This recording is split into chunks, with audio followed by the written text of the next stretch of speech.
regular meeting is now in session. It is 7 p.m. We are meeting at Bryan Elementary Cafeteria. Dr. Perez, was this meeting posted? Yes, ma'am. The meeting was posted by 8 p.m. on December 11, 2020. Thank you.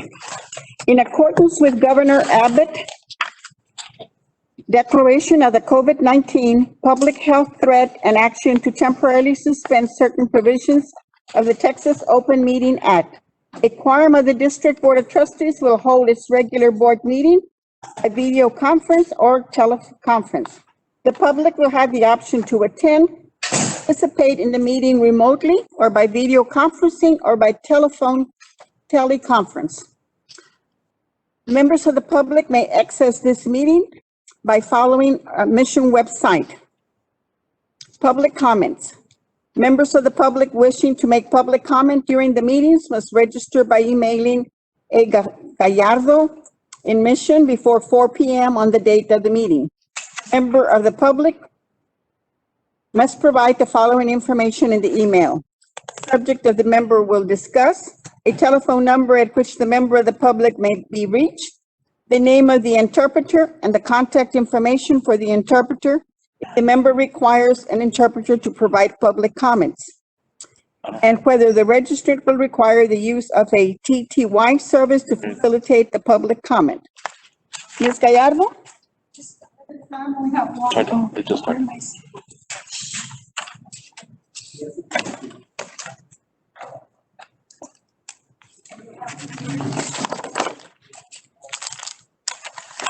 I do have one person, however, he has to dial in yet. I don't know if you want to continue. Let me do roll call and I'll come back for that. Thank you, Ms. Gallardo. Doing roll call, Mr. Jerry Zamora is absent. He announced he was not able to attend. Mrs. Veronica Mendoza. I'm here, President.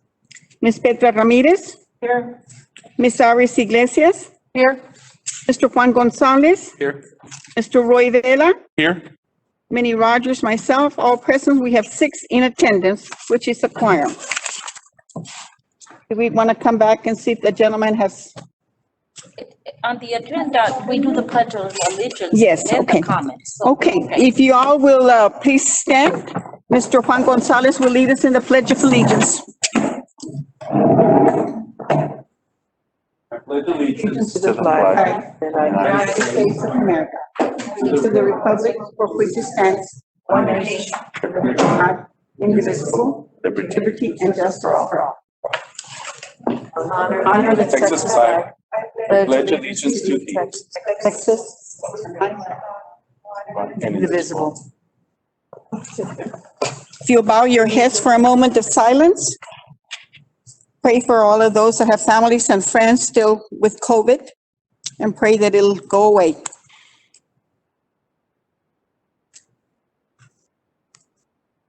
Thank you. You may have a seat.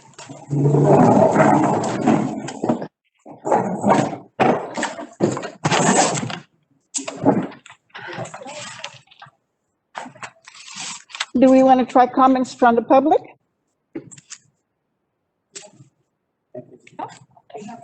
Okay, we will move on and I guess come back to that if you have. Okay, Dr. Perez, would you take over? Yes, and we don't have any comments on specific agenda items.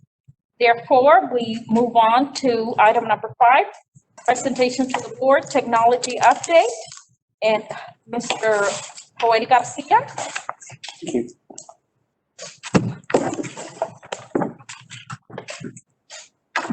Mr. Joel Garcia is our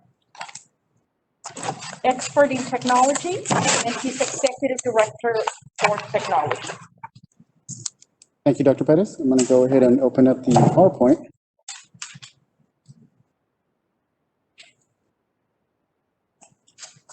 Good evening, Madam President, members of the board, and Superintendent Dr. Perez. I'm presenting an update on technology. So just to provide everyone a quick update, district has participated in the prior purchase reimbursement program of the acquisition of mobile devices for children. Implemented the prior purchase reimbursement program through Operation Connectivity using Corona relief funds The PPRP may cover up to 75% of all eligible device expenditures. However, TA does reserve the right to decrease 75% reimbursement based on funding availability. Yeah. The board members can just scroll down on their computers and see the presentation. That is correct. So I know I mentioned just a little bit earlier, the agenda is on the laptop. There is a PDF and you can just scroll down and you will be able to see the PowerPoint. If you're having any difficulty, just please wave and one of our specialists will stop by to assist. So as part of the prior purchase reimbursement program, the district has spent $2.2 million and is eligible to receive up to $1.6 million in reimbursement. On the next slide, I have a summary of the devices that we've received through the different programs. So through Operation Connectivity, we did order 1,600 iPads, 7th generation iPads.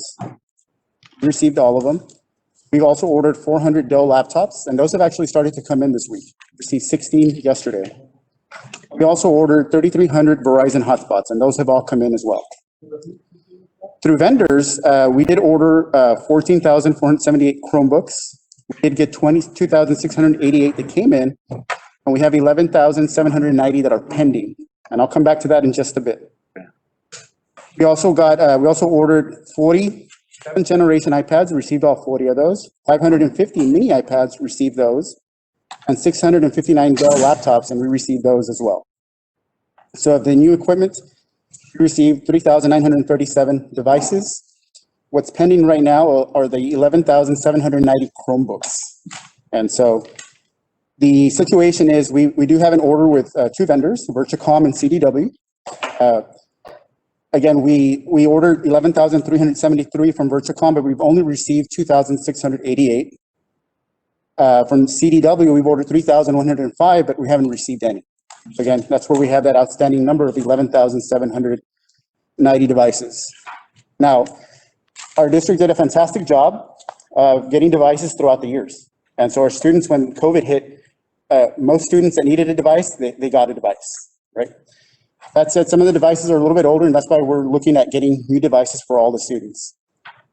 One of the recent developments that just came up in the last couple of days was a vendor that is able to procure about 6,000 devices. And the same vendor was the one that was able to get us 1,250 devices last week. So we're exploring that opportunity to be able to take advantage of that, again, to get the devices in the hands of our students. That's our priority, right? And even technology, we're here to help student achievements. We're here to help make a difference. And so that vendor was also very nice that they worked with some of their customers. And one of the largest districts in the United States said, hey, we'll let Mission take some of our 6,000 of our devices. We can wait a little bit. And they can do this so that they can take advantage of the potential PPRP program, the prior purchase reimbursement program. So I know we've been checking with legal counsel, and Mr. Hansen can jump in at any time if he has anything he would like to add. The only thing I will say is that in January, we will be bringing it back to the board for a ratification approval. Okay. Okay. Okay. And the reason for that is because the board had previously already approved those purchases, although we have not received them. So that's why we want to access the devices that have been made available to us. Also, as the state reimburses up to 75%, some of that funding comes from federal programs. So that funding will be going back to federal programs, or if it came from the instructional allotment program, it'll go back because those funding sources had already been earmarked for other purchases, such as the pre-K adoption that's coming up and so forth. So we really, this is not local funding. It's mostly state, federal, mostly federal, and state through the instructional allotment. Is there anything else you'd like to add, Ms. Reese?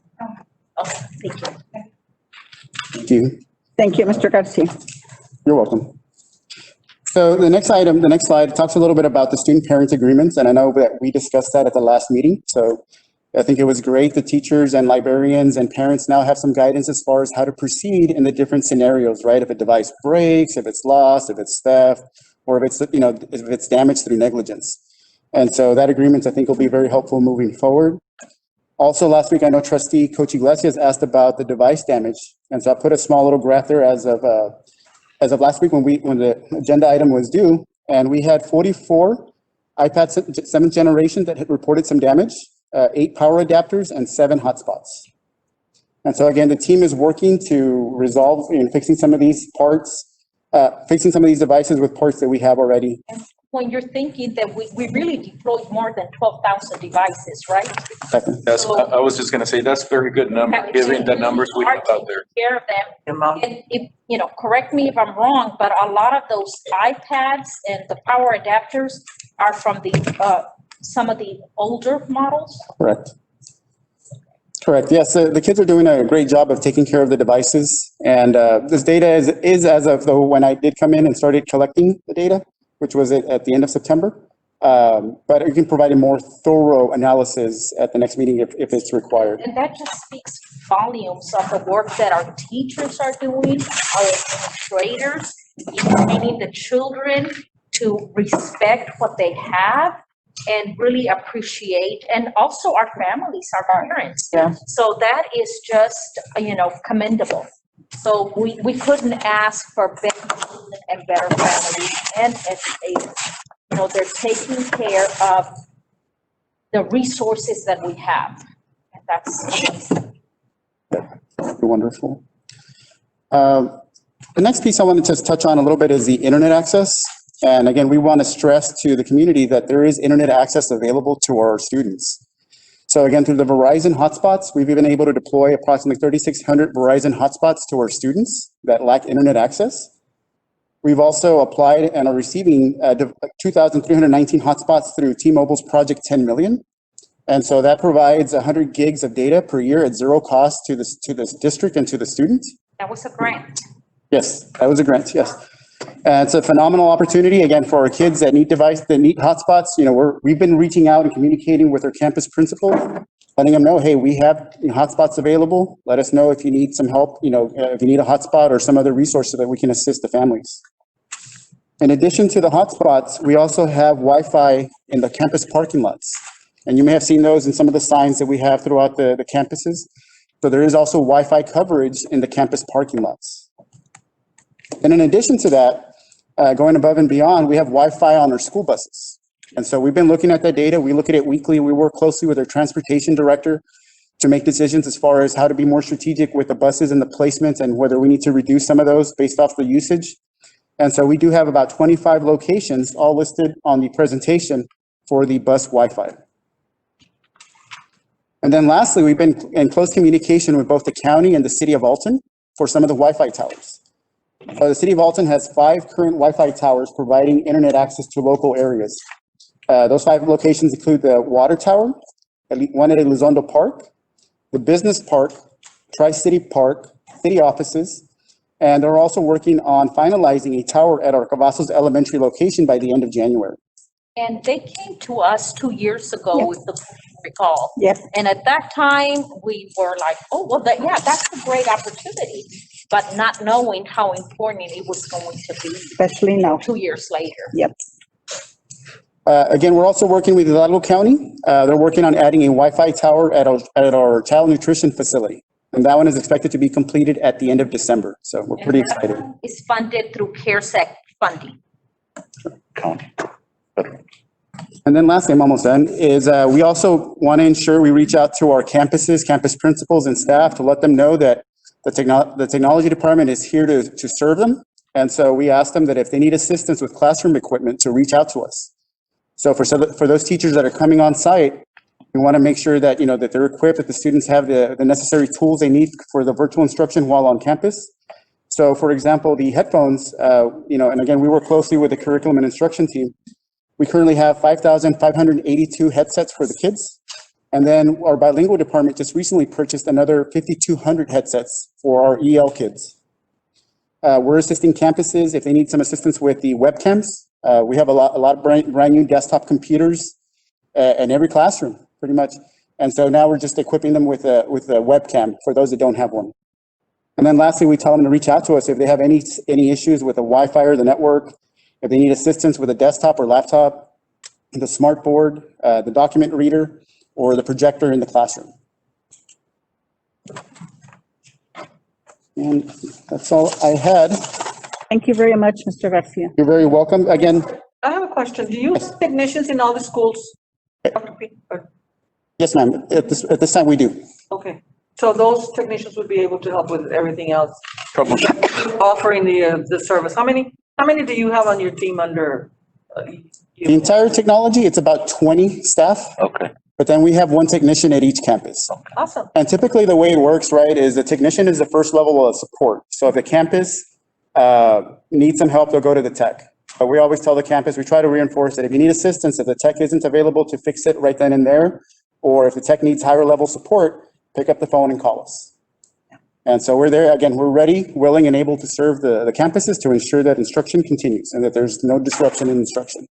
In the same manner as children or parents are calling the helpline That is correct. with technical issues, your staff is ready to be. That is correct. The team does a great job. They get calls. We have parents that do curbside technical support, and we're able to assist them in that manner as well. Good. Thank you so much for all the information. Oh, thank you. Thank you. We need to come back. I understand the gentleman that wanted, the speaker is now available. Is that correct? Okay. And this is Mr. Jesus Mendoza. Topic is electrosensitivity. Thank you. Hello, can you hear me? Yes, we can. Oh, thank you. Superintendent, members of the school board, my name is Jesus Mendoza, and my telephone number, it is 956-583-7012. I have been homebound for more than 7 years with a light-threatening electro-high sensitivity, EHS, which is caused and aggravated by the same microwaves and radiation surveillance reaching children at school. Exposure to the same radiation, microwave radiation reaching children at school, causes me, among other things, swelling of vital organs and swelling of head, face, and eyes, symptoms of heart attack and stroke, rashes and loss of skin, flu and allergy symptoms, and speech, concentration, and breathing problems. I'm sleep deprived. I'm in pain all the time. Every day it is a different torture. This is a horrible way to die. My electrosensitivity has been recognized by federal and state agencies and by courts as a physical medical condition and as a disability. It is estimated that without knowing, more than 50% of the population is already suffering symptoms of EHS. Children, teachers, doctors, attorneys, and even a director of the World Health Organization are now suffering of EHS. See wearetheevidence.org. Despite that EHS is reaching pandemic proportions, most doctors are in the dark or in denial and continue misdiagnosing and mistreating with harmful drugs and unnecessary invasive procedures, symptoms and signs that disappear with just reducing exposure to microwave radiation. On November 2016, the Texas Attorney General Ken Paxton admitted in open court that because of my life-threatening EHS, incarceration is for me a death sentence.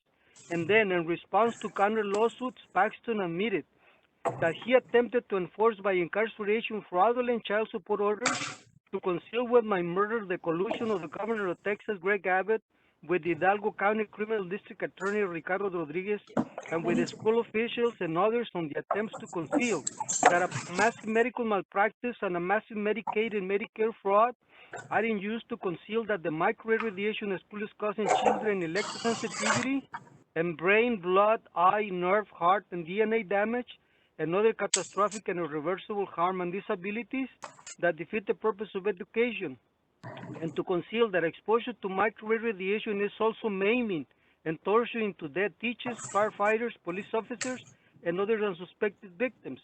Furthermore, evidence on the record proves how, under fabricated excuses of national security, Abbott, Paxton, and Rodriguez, in collusion with federal agents and prosecutors, engage in other acts of domestic terrorism, including attempts to conceal that government-sponsored bullying, hate groups are provoking children and the mentally disabled to commit mass shootings, and other acts of terrorism to justify the massive and harmful directed radiation surveillance of schools and even of homes. and on attempts to conceal that the future of our children and the future of our country and our national security are being sold to the wireless, to the big pharma, and to the medical industrial complexes, as detailed by the petition to impeach 3 federal judges, by the relevant evidence to the Patrick Crucius case, and by the criminal complaint of domestic terrorism against Abbott, Paxton, Rodriguez, and others submitted to federal authorities and posted on the case law section of wirelesswatchblog.org. Recently, a doctor testified to the Massachusetts legislature how if her children had not been diagnosed with electrosensitivity, her children could have spent the rest of their lives misdiagnosed and mistreated for the harm caused by the microwave radiation at school.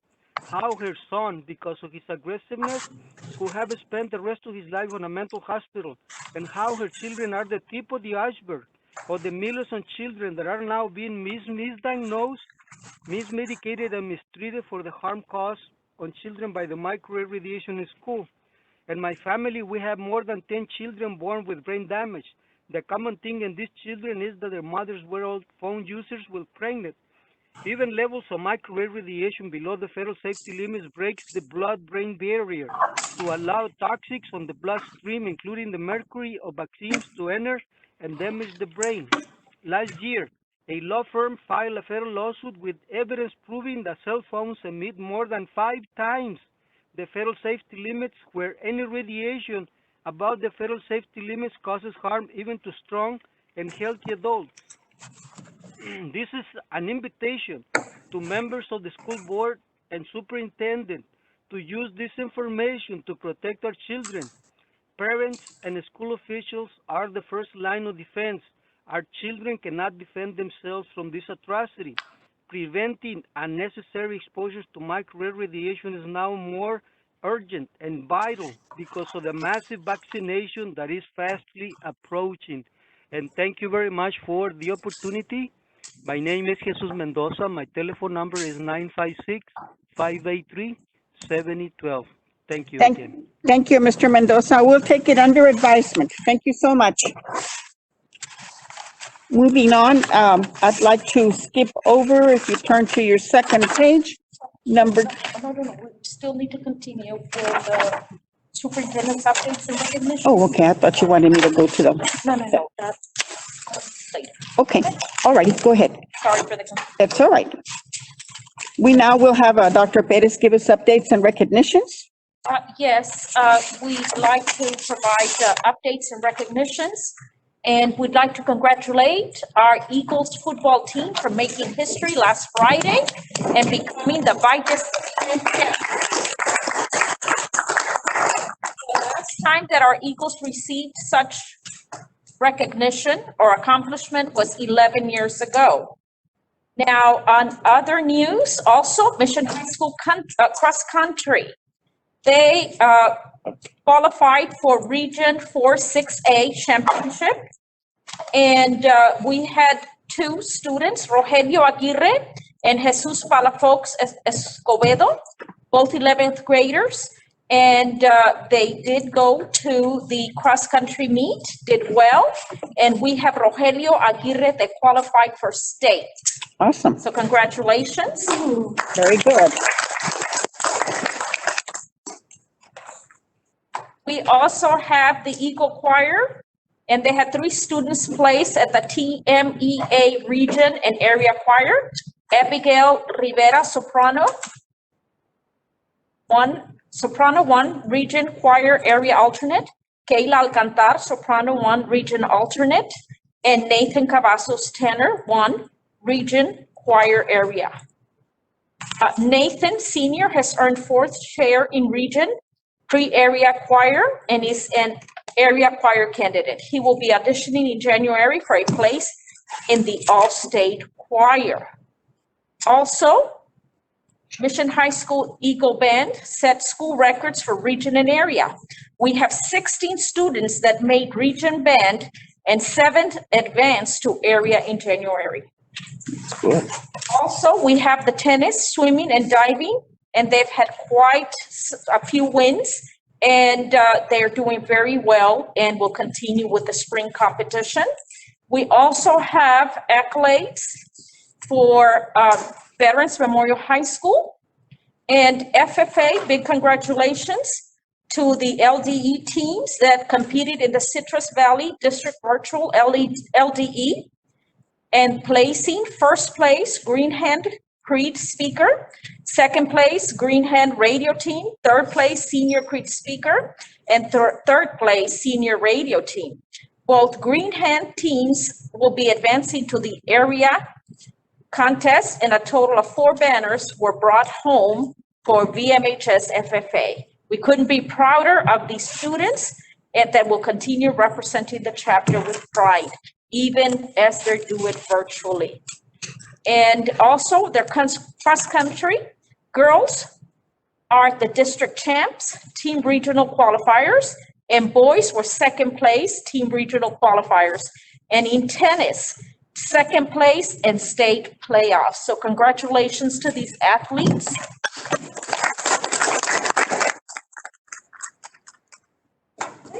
Now, on the academic side, we'd like to congratulate the Read to Succeed national winners. And this comes from the Achieve 3000 Reading Intervention Program.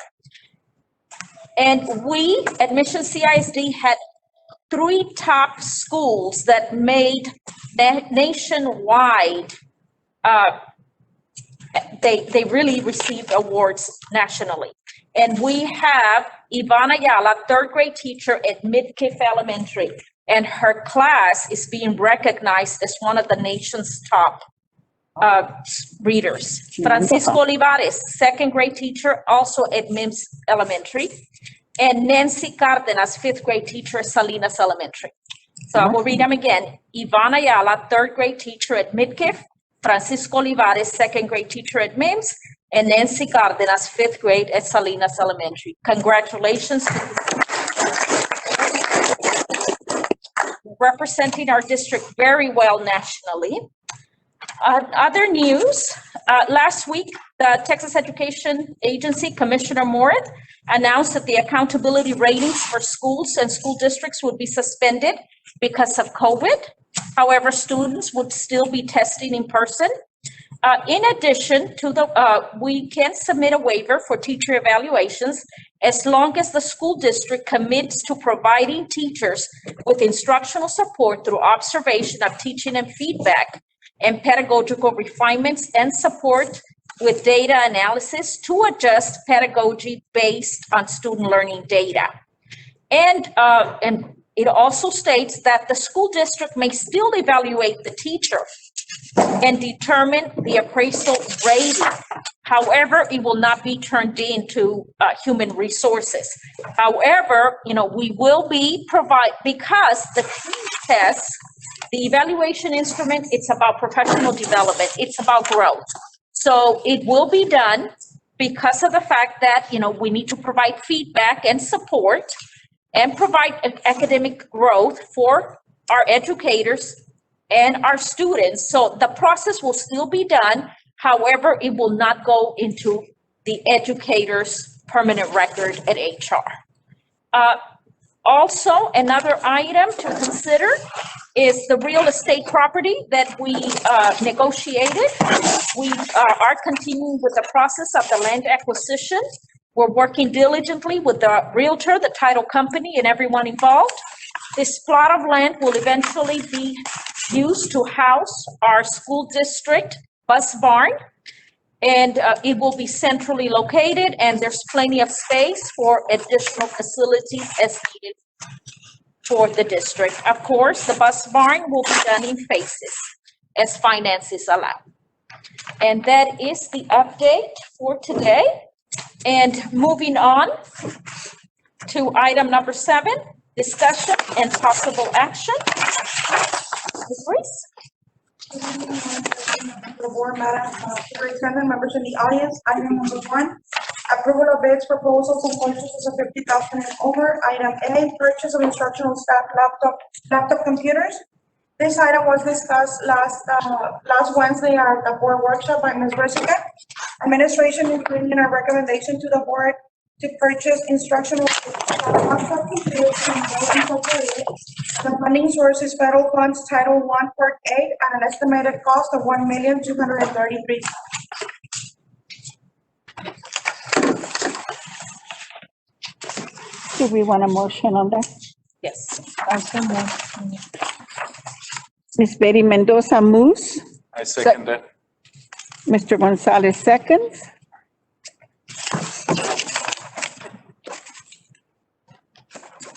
Ms. Veronica Mendoza, how do you vote? Aye. Ms. Petra Ramirez? Aye. Ms. Iris Iglesias? Aye. Mr. Juan Gonzalez? Aye. Mr. Roy Vela? Aye.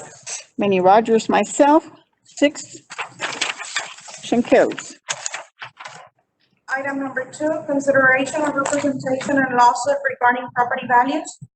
This evening, Mr. Jose Gonzalez, the Assistant Chief Appraiser with the Hidalgo County Appraisal District, joining us remotely to provide information to the board. Mr. Gonzalez? Good evening. Can you hear me? Yes. Great. Wrong person. Okay. Good evening, Dr. Perez, Madam President, and members of the Mission Independent School District Board. Thanks, first of all, for having me here.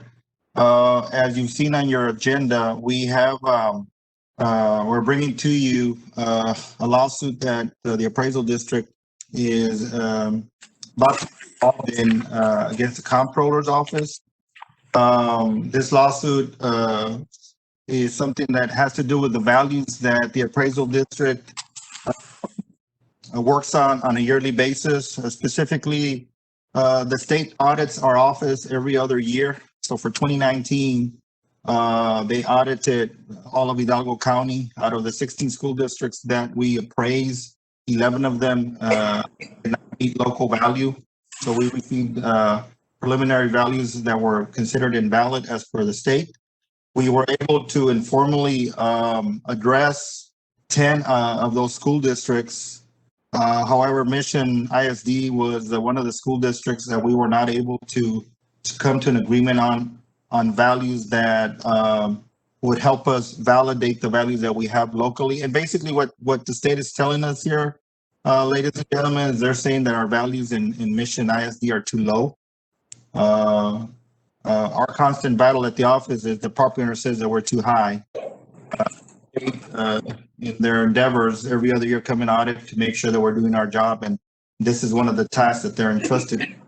And they've determined that in Mission, the values are too low. So you may ask, how does this affect Mission ISD? It's something that could affect Mission ISD as far as the reimbursement rate from the state. More specifically, around year 2, after year 2. Right now, we're basically in year 1 of was considered invalid.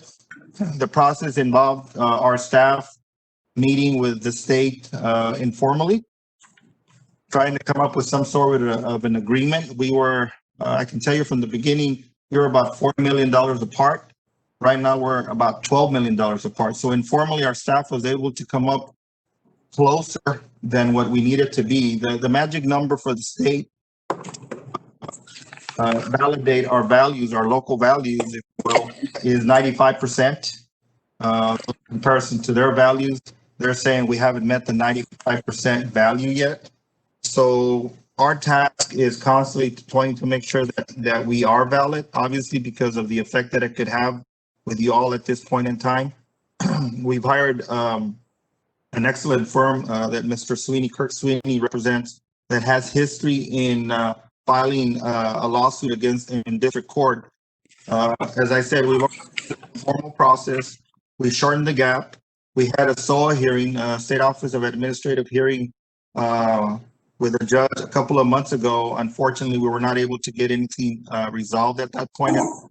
So we're at this point where we have to file a lawsuit, and we're basically here to ask for your permission this evening. You are the petitioner. We are your agent. And this is something that we are putting the bill on because we are the ones that have hired the firm, Mr. Sweeney's firm, to help us out to try and see if we can get to a valid standing with the state, ladies and gentlemen, and Dr. Perez. I will entertain any questions that y'all may have at this point in time. And I would defer to our attorney, Mr. Sweeney, as well, if y'all have any questions. If I might have missed something as well. Can we? I have a question. What is the reason on that? I mean, that the state is saying that our values are low? What are the reasons for it? Good question. So the process that the state follows is they will come in after we've certified a year. So this is in reference to 2019 certified values. Their job, according to the state property tax code and the comptroller's office, is to basically make sure that we're doing our job. Our job is to determine market value of each and every property in our county. We have 340,000 parcels in our county. We are the eighth largest county in the state of Texas.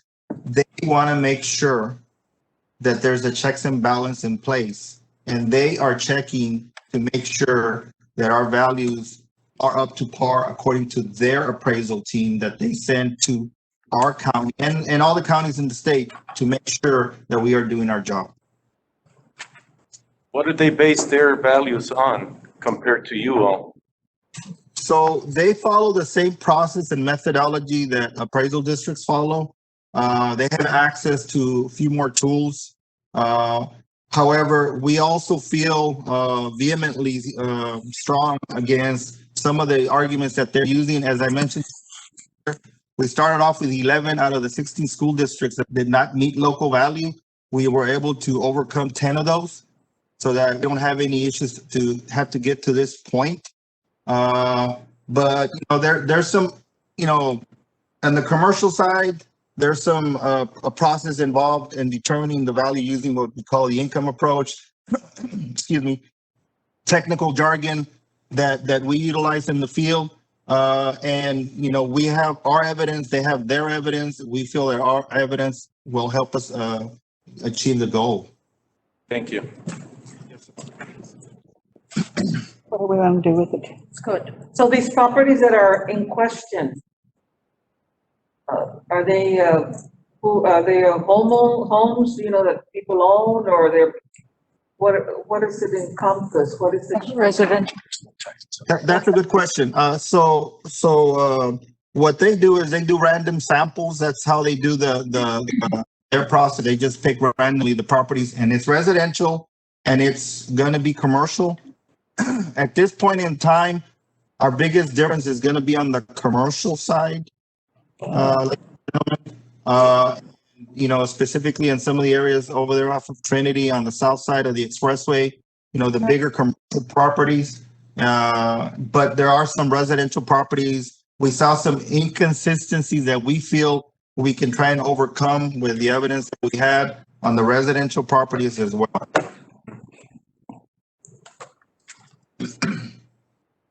Something we have to vote on? Now, I'm not an attorney, and that's why we hired a firm, ladies and gentlemen. So as I said, Mr. Sweeney is the expert as far as that's concerned. So I would defer to him if there's any legal questions involved as well. Just if I could interject for a moment, Madam President. Yes, if the board is going to authorize the filing of the suit, then the board would need to make a motion and authorize that suit to be filed on its behalf. Mr. Henson, Yes, I believe that it would probably be prudent to consult with you during executive session. yes, I can answer some legal questions. Yes, I can answer some legal questions. Yes, the board would like to do that. Okay, so the Yes, of board course. will move this into executive session Yes. for discussion. Okay. Thank you very much, sir. Thank you. All right. You're welcome. Madam Superintendent, do Mr. Gonzalez and the attorneys can access? Okay. Okay. Mr. Gonzalez, Yes, ma'am. please do not disconnect from the meeting. No, no. Oh, I'm sorry. Yes, go ahead and disconnect, and I'll We're gonna be communicate with you if we need you to log on after executive session, please. I'll go ahead and disconnect and then you can just send me the invite again. Is that correct? Yes. Yes, Yes, sir. the same for Thank you. I assume I will do the same. This is Kirk Swinney, also with the attorney with the district. Thank you. Okay, thank you very much. Thank you. Thank you. Okay. Moving on to number 3, Mr. Rivera. Good evening, President Rogers, members of the board, Dr. Pettis, Superintendent, members of the audience. On or about Saturday, July 25th, 2020, we know that Hurricane Hannah hit our area. One of the damages that it did cause in our district was it blew the roof off the maintenance warehouse building. Because of that, we've made the employee staff lounge into a makeshift warehouse. We now want to move forward and begin with a design to redo the roof at the maintenance building. Administration brings forward consideration and approval for the selection of an architect for roof improvements at the maintenance building. Administration recommends the selection of PBK architects on the basis of demonstrated competence and qualifications as provided by section 2254.004 of the Government Code. Do I have a motion? There's a motion by Ms. Betty Mendoza. Do I have a second? Second that. Seconded by Mr. Gonzalez. All those in favor, or let me just start individually. Ms. Betty Mendoza? Ms. Petra Ramirez? Aye. Ms. Aris Iglesias? Aye. Mr. Juan Gonzalez? Aye. Mr. Roy Vela? Aye. And Manny Rogers, myself. Motion carries 6-0. Thank you. Thank you. With the same storm, damage was done to the Lee Fieldhouse. It blew part of that roof off. Again, that fieldhouse is still being used by the freshman and JV teams. And to begin on repairing the roof, we need to hire a design professional. Administration presents consideration approval for the selection of an architect for roof improvements at the Lee Fieldhouse. Administration recommends the selection of Robert Kistner on the basis of demonstrated competence and qualifications as provided by section 2254.004 of the Government Code. Do I have a motion? I so move. Motion by Ms. Petra Ramirez. Do I have a second? Second. Second by Ms. Aris Iglesias. Ms. Veronica Mendoza. Aye. Ms. Petra Ramirez. Aye. Ms. Aris Iglesias. Aye. Mr. Juan Gonzalez. Aye. Mr. Roy Vela. Aye. And myself. Motion carries 6-0. Thank you. May you all have a safe and great holiday season. Thank you. Same to you. Nice time. You too. Item number 5, consideration and possible action regarding performance of instructional services by superintendent for Texas Institute of Higher Education. On occasions, I do receive invitations from universities to provide instructional services during my own time. And I see that as professional development and networking opportunities that will provide even more support as I assist in collaborating in leading the district and our instructional leaders. Therefore, I'd like to recommend that the board consider this action. Second. It's been moved by Ms. Petra Ramirez, seconded by Mr. Roy Vela. How about all those in favor say aye? Aye. Aye. Okay, that sounded like all of you voted for it. Thank you very much. I like them. Because we're all together. Yes. Motion carries 6-0, Ms. Anna. Moving on. The next item, recommendation and approval for the selection of Alton Memorial Junior High School principal and multimedia journalist. We will be moving these items to executive session. Okay, moving on, item 4. The board will consider and may act on the following items under consent agenda. All of us were here last week when we covered all the consent agenda. Do I have any objections? That's item 1 through 6. Everybody okay with all of that? Yes. Here. I make a motion, we, Okay, Ms. Petra Ramirez makes a motion to Second that. accept that. Been seconded by Ms. Betty Mendoza. All those in favor say aye. Aye. I've heard 6 of us. Motion carries 6-0. Thank you.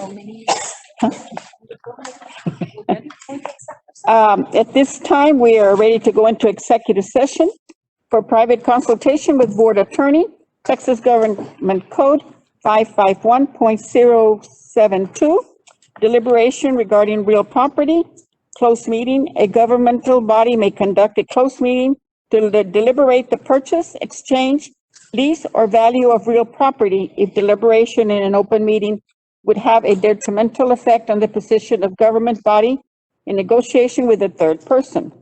Deliberate the appointment, employment, evaluation, reassignments, duties, discipline, or dismissal of a public officer or employee, or to hear complaints on charge against an officer or employee. It is now 7:45. We're now in executive session.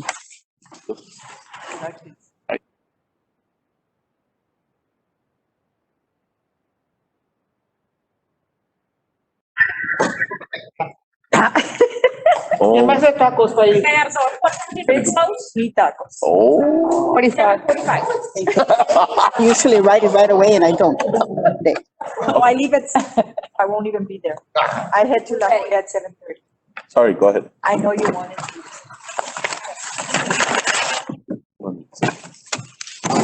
We are now back in session. It is 8:14. Dr. Pettis. Yes.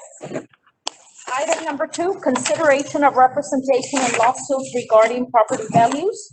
The administration recommends that the Board of Trustees approve the representation in lawsuit regarding property values. So motion by Ms. Betty Mendoza, a second from Ms. Petra Ramirez. All those in favor say aye. Aye. Those opposed? None. Motion carries 6-0. Next item, recommendation and approval. Oh, he can go, Mr. That way you don't hold them. Oh, yeah. Oh, That way you don't hold. Oh, Mr. Gonzalez, the board just approved the representation of Hidalgo County with a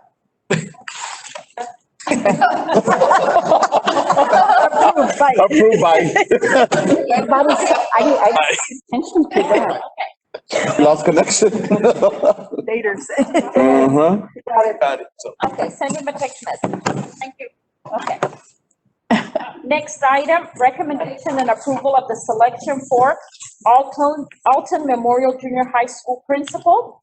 The administration recommends that the Board of Trustees approve Ms. Jessica Dominguez as the Alton Memorial Junior High School principal. I motion. I so move. Mr. Juan Gonzalez has made a motion, seconded by Ms. Iris Iglesias. All those in favor? Aye. Aye. Aye. All those opposed? Motion carries 6-0. Bye-bye. Item number 2, multimedia journalist. The administration recommends that the Board of Trustees approve Ms. Melinda L. Garza as the multimedia journalist. I so Ms. move. Veronica Mendoza made the motion, second by Petra Ramirez. All those in favor say aye. Aye.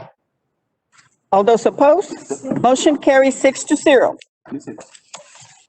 Is there anything else to come before the meeting? Okay, yes, we've got Board of Trustees information items that were already provided last week during the workshop.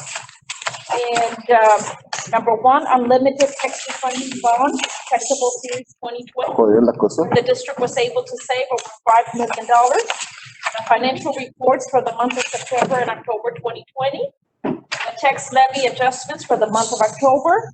Cash disbursements for the month of October and November 2020. 2021-22 budget calendar.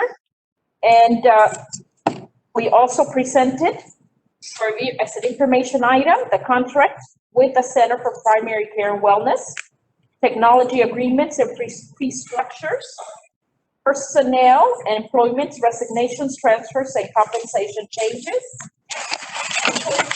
Remember, December 21 through January 3rd, we will have the winter break. All campus departments and administration buildings, offices will be closed. We will return January 13th, Board of Trustees workshop, and time will be announced. January 20th, regular Board of Trustees meetings at 7 p.m. We will also hold a team of 8 training, and that will be January 11th. Okay, if you would note, it is January 11th. It is very important that all of you be present for the meeting. Yes, for the team of 8, it's critical that everyone be present. Is there any further business to come before the board?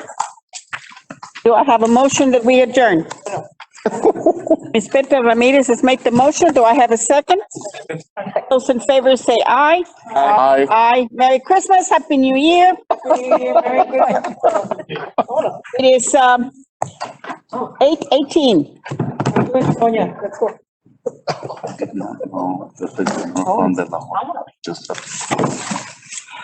They deserve to go home early for a change. I told my wife, you better start looking. I'm just putting it.